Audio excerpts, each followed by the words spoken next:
So hey guys, Charles Langford here, and I apologize for the potato quality of cinematography and audio that you're probably going to have today. This will be the last set or series of videos recording with the potato that's in my hand, and we'll finally have an upgrade. Now, regardless of all that, the whole goal of making this video today is to have the fun of just talking about Zen, the practice of it, and how it has influenced and impacted my life, and ultimately the practical aspects of it. So to begin with, I had another experience lately, and that usually ignites any video I make for this channel, because my emphasis is on the experience of life. And ultimately what I chase in life, the emphasis on experience is one of the core teachings of Zen. So to describe what Zen is, I feel like there's relevance in describing what it is not. Right? It's not a religion. It worships no figures, no godheads. It promotes no goal or endpoint. So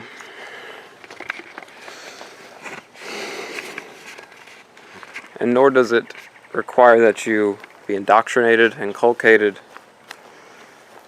do any sort of arduous practices to be involved in it.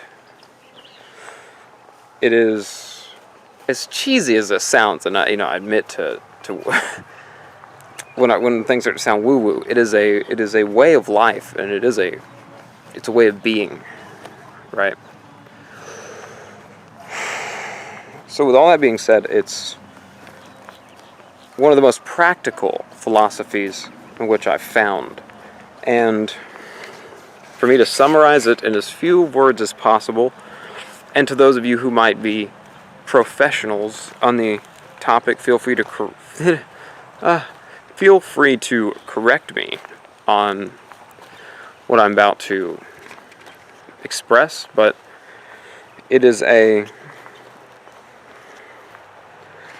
way of looking at the world objectively, with a calm mind, and understanding the world in its totality and binary nature. And amidst all that, appreciating the experience at hand. So yeah, a handful there, but if I could summarize that into 3 big points. One is the practice of meditation, which on Wikipedia it says it is a relatively arduous practice, which is one thing I would disagree with. It is to whatever dose that you need. There's no sense in that sort of meddling with it to any masochistic manner. The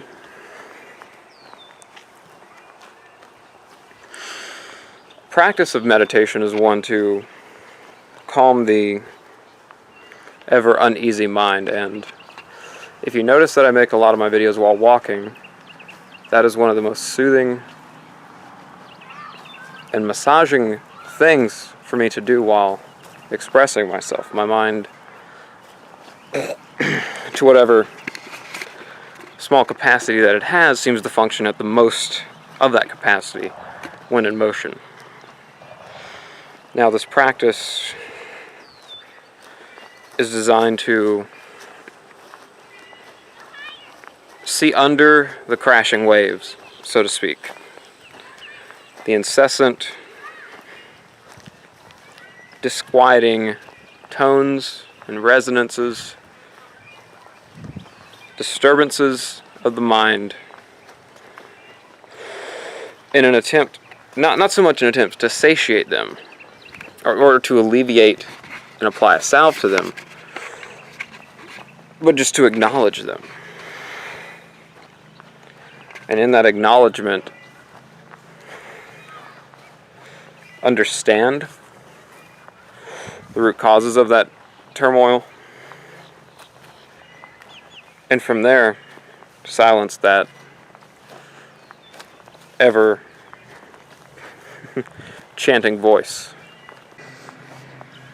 One of the second aspect of Zen in which I'd like to elucidate is as glaringly obvious as the symbol that commonly marks Zen for most people. These two are intertwined in their presence, and that is the yin-yang symbol. And as I mentioned before, it is a summary of the binary nature of the world. The core of this binary nature, first and foremost, I will exemplify this in the form of experience. Ultimately, you wouldn't know what good experiences are without the presence of bad experiences, and a core philosophy of Zen is appreciating both sides of the coin that give value to each other.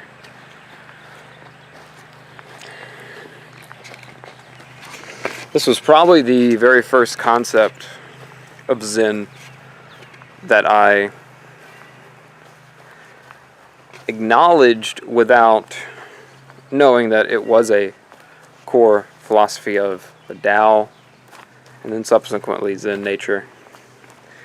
But I had watched a video by Elliot Hulse, of which during the years of 2014 through 2015 I kind of watched fervently, right? Not so much nowadays. Of course, I did check out the one where he met up with Wim Hof. But aside from that, and protesting my gay love for other YouTubers, in his video, Why Bad Things Happen to Good People, he elucidates on the experiences by Viktor Frankl in a Nazi prison camp, and what was presented in his book, Man's Search for Meaning, and that is one of my top recommendations for any book to read. But the experiences which Viktor Frankl had, right, were ones of extreme distraught and extreme pain, right?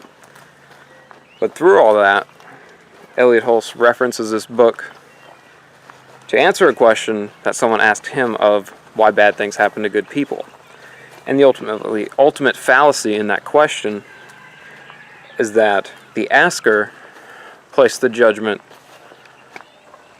of bad and good on the actions and experiences that happened. And Elliot goes on to describe a moment where Viktor Frankl is in pure elation through a very small act. Now, Elliot Hulse described one where he gets food and marvels at a piece of potato.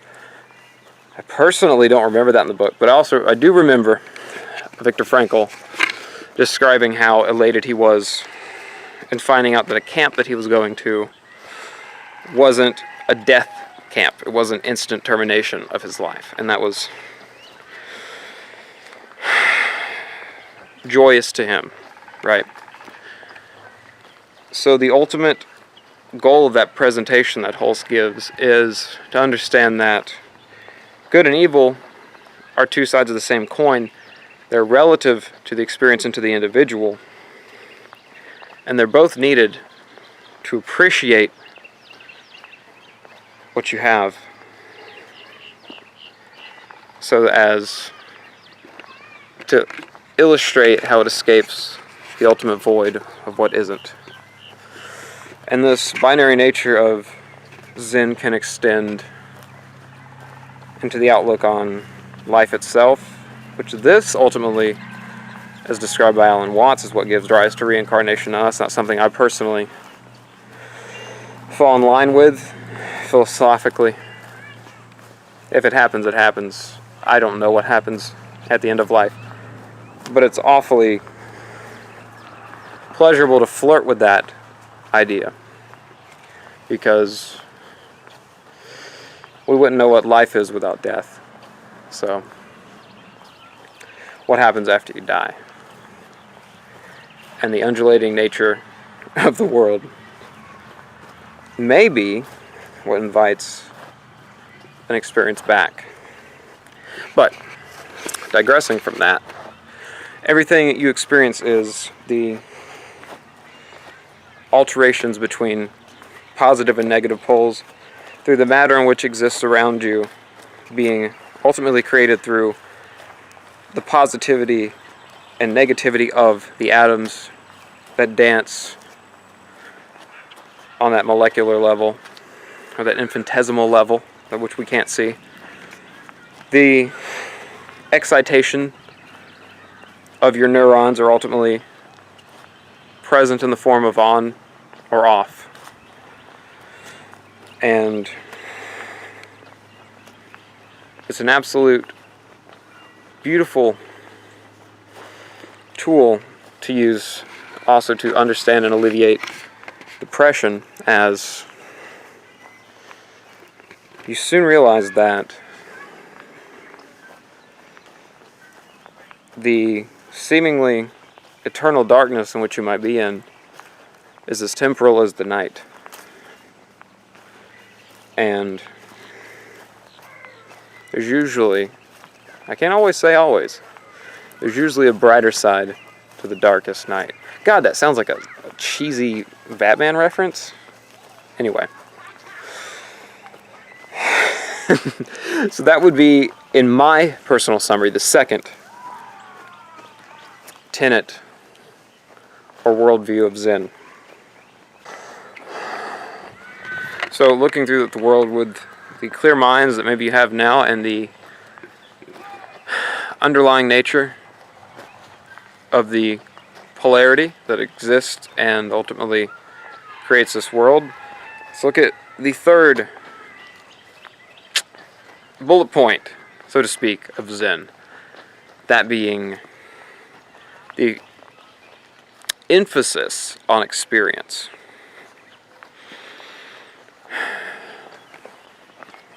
Now, there's a reason in which I've created the intro that I did for you to see, and it is a simulation of an experience in which I had, right? The binary nature of the computer in which you are watching so happen to process enough ones and zeros, ons and offs, to give the visual stimuli that express through your neurology as potentially sensual and photographic scenes of nature. Potentially. That's all relative to the experiencer, right? But the whole futile quest that I admit of making these videos, and some of the writing in which I have involved myself in, is to grasp at the water, or to catch the water of experience with a net. If you go and watch a lot of Alan Watts' material, you'll realize that, yeah, I'm probably stealing a lot of stuff. A lot of his metaphors, a lot of his analogies. Because they're that damn good. And I feel like they do apt and ample justice for what I'm trying to elucidate. Now, to understand what an experience is, earlier I believe I've described cold is like. And in that respect, I discern the difference between the connotational understanding of what we have associated with cold and the actual experience of touching something cold, which is something that is becoming readily lost in today's society. Although I submit this stuff through digital media, at the core, I would like most of you guys to go out and actually experience these sights, experience the sounds, and don't just flirt with the concepts and pseudo experiences of them online. Now, I have no bad judgment for those experiences. They've helped me through some of the darkest times of my life, and it's one of the reasons in which I like to give this content back. But the over-infatuation with conceptual experiences has its own drug-like intoxication, right? So, the last one that I'll give is there's a big difference between watching the Food Network and actually eating food, right? There's a big difference between watching porn and actually having sex. You get where I'm going with it, right? And through that clarity of mind, which Zen promotes through meditation and self-understanding, it allows you to be one with the present moment. Now, that's overly stated. It's become cheesy. It's become a meme. Eckhart Tolle's The Power of Now has, well, it's made it mainstream, and that's not a bad thing, but it's become easily poked at, right? With that being said, though, don't let the incessant nature of the mind pollute what's at hand in the now. If I was off in my head thinking about what I was to do later on this week, what I was to do even when I got home, I would not be able to give my wholehearted attention to clarifying these topics on camera, to whatever degree in which I can clarify them. But that capacity just wouldn't be there. I guess an easy summarization is, within today's day of frantic deadlines, appointments, meetings, schedules, quantifications, predetermined and prescribed arrangements, media, hyper involvement with the interconnectivity of the modern world, it's easily to become heady, right? As much of a buzzword as that is, we get involved with a incessant and ever-chattering mind. And there has to be a point where you turn it off, right? That's my 3 bullet points and quick summarization of Zen in relation to the practices and practical applications of it. If you would like to know the full history of it, its involvement with Tao, its involvement with, I'm going to butcher it, Mahayana Buddhism, how it fused the two, how it arose historically throughout China, then Korea, and Japan, and Vietnam, I believe, and the original influencers and teachers of it, and how there are varying forms of it, such as Beat Zen and Square Zen. Well, books by Alan Watts, D.T. Suzuki. That was the second one, which I know, which I haven't looked up. If you I said earlier I only read one person. Yes, that's correct. But I know the other because Alan Watts references him. And then there's a handful of others, but again, I'm going to leave some links at the bottom to Elliot Hulse videos, Alan Watts videos, and the book in which I'm referencing. And hopefully, maybe some of these ideas appeal to you.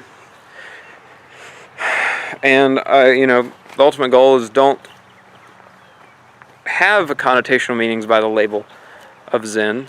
Experience it, right? It's not a practice. It doesn't interfere with any sort of preordained philosophy or pre-structured philosophy in which you have.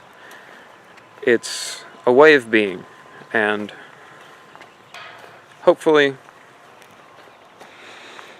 really just hopefully you guys enjoyed. Thank you.